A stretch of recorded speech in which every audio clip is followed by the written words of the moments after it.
Yo, check out how this tree has grown. And then straight up. Oi! Grand architects. And then even look at this. Like, this is a whole piece of the root that has just been separated from the tree. And it's still growing. Like, nature is so resilient. And so are we. Humans are part of nature, and we too are resilient. And once you come back and get connected with nature, you actually see what you're capable of, what's possible of your mind, your heart, of your body. And you just have to just do it. Just go for it, you know? Like, so often, I just reflect back on my own life and like how much I've let the lack mentality of fear just really limit me on like actually going after and grabbing what my heart feels so called to. And like, YouTube was one of those things where I've always kind of dipped a toe in, so to speak, dipped a toe in. Because I didn't know if anyone was going to listen. I didn't know what that all looked like. And then I realized that like, it's got nothing to do with anyone else except for myself. And like giving myself this opportunity and this space and this time to be creative, to flow, to do something like bushwalking, right? And then filming it and having a creative project attached to it to make a video. It's like a really, really beautiful, divine combination of activities, being in nature, creating something very feminine, walking, going for it, masculine, moving, you know, camping out, being primal, masculine, being soft and flowing with nature, appreciating the beauty, taking in and smelling the eucalypts, understanding what role they play in this system, feminine. So for me, and this concept of masculine and feminine has really been tainted in the Western world. So like, when you study, like, even in English, right? Like, when you learn French or any, you know, a European language, there tends to be a masculine and a feminine element to words. And it showcases this duality of the human existence and the biology of who we are. Now, that isn't to say that we aren't all unique, but there's just no need to put labels upon it if you live from your heart, because I am. And that's what it comes back down to. So a lot of what I've really been working on the last couple of months, to be honest, this has really been like a 6 month, like all through the retrogrades through Venus. It was crazy, and like that really changed my heart and opened my heart in a new light. And ever since then, I've been doing everything in my power to just coming back into a deeper sense of love and finding balance in my own heart and mind and peace in my soul of I'm supposed to be exactly where I am right now, irrespective of what my logical mind perpetuates into potentiality of existence. Ultimately, I am the co-creator, not the creator. And there is an element of unpredictability and unexpectedness with the human existence and our experience here that we really need to come to terms with better in society. Because everyone is fearful of dying. It's the only thing we all have in common, right? Like literally life and death are the only like crux of it that every single human is bound to. Birth and death. Whatever happens in is the experience, is the infinite, is whatever the heck that soul wants to do, right? In that existence, in that incarnation. But the similar thread of birth and death being basically the same thing, creation, and because you can be creative through being destructive as well. You can create something from being destructive. You can create a new situation from death. So they're two in of the same.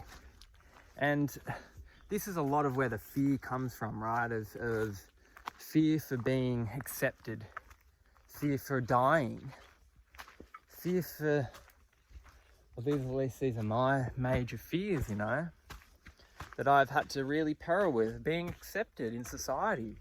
That's a massive fear of mine. That's why I haven't been truthful and spoken my voice and, you know, limited my existence up until this moment. And it's something I'm still working on, you know, but fundamentally speaking, that's kind of the crux of where my fears haven't lied. Being accepted, being loved, being a valuable member of society, like all things that each human actually feels in their heart. And then because I was fearful of them, I didn't call my highest timeline towards me because of that fear, because of not understanding my place in the universe. And that's really where I look to the Indigenous Australians, because the way that they were able to handle conflict through very sacred principles, through being able to give one purpose, through interconnected living, giving the elderly and the younger purpose in their lives. Now we've seen, you know, clinical trials of this through European countries that have shown how incredible this is for mental health in a structured environment, right? Imagine if it wasn't structured. Imagine if it was just human, to just flow, to live with one another, to interconnect. I had a beautiful conversation with some people today at a cafe before I came out about just how valuable and rare it is to find other humans right now that are actually wanting to talk, because all of us have felt like we can't speak our heart. We have to not. Or at least that's where I was at. Not in an arrogance way of like, my opinion's right, but just, this is what my heart feels. I'm just going to share it.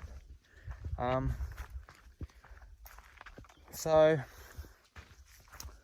I want to re-establish that. I want to re-inspire, you know, connection with yourself, with your heart, with one another, and with nature. Look at this. So the greatest thing happened. So as you can see, I'm a bit of in the middle of nowhere, right? But I just got one bar of service, and I had a voice memo come through from one of my mates, JC, who I sent him a voice note yesterday just saying how much I appreciate him, how incredible he is to have as a friend.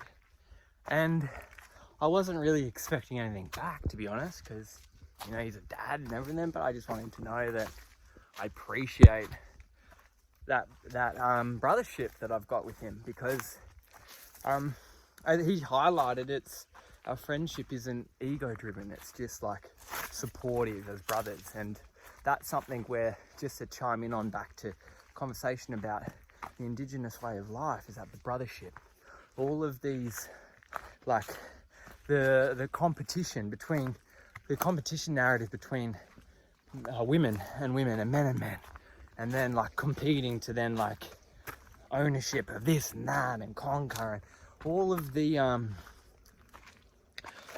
the low vibrational emotional bodies that have really thrived in the Kali Yuga age of the last 25,000 years has started to dissolve. And ultimately that's what has led me to this point in my own life, because all of that is starting to dissolve. I speak often about how our 3 dimensions is the derivative order of a higher dimensional consciousness that's already happened, because time is bound in the 4th dimension. So the higher order doesn't have an element of time. So therefore, it's already happened. So once we start to see the trickle effect of these greater cogs that ultimately lie in higher orders of dimensionality of our universe, they've already started, they've already happened, because there's no start and end point.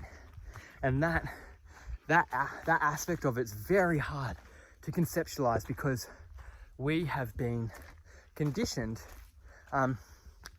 into I guess a Newtonian physical understanding of the world, and then also a rationality and like logical reasoning and thinking, which is very primal and allows you to survive, but it limits the mind in conceptualizing our full potential of how connected and the role that we actually play in the universe.